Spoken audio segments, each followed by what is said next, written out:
nagtagumpay itong si Churchy na natapusin ang anak ni Sam sapagkat pinasundan pala ito ni Aurora at sa tulong ni Jericho nailigtas si Samantha.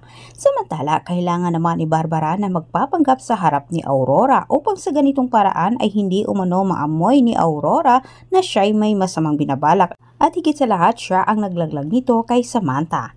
Hindi napagtatalo itong si Sam sa dalawang maldita, bagamat pinatamaan din niya na maaanghang na salita ang dalawa. Pero iba ang naamoy ni Samantha pagdating kay Barbara.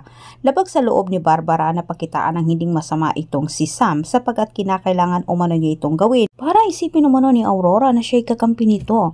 Ibigay naman ni Cairo sa kabilang banda kay Jericho ang sulat na nakuha niya mula dito kay Amando. Ibigay umano ito kay Samantha at gawing matibay na ebidensya. Dito na napagtanto ni Samantha na si Amando nga ang maaring inutusan ni Aurora para tapusin ang buhay ni Francis, lalo na kay Orly. Handa na si Samantha na sampahan ng kaso itong si Amando.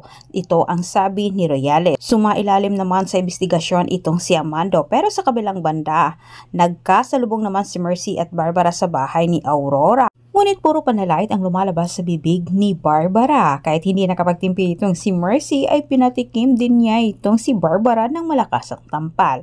Pumapapil naman itong si Amando at siya'y nagpakitang gilas sa harap ni Barbara at Aurora.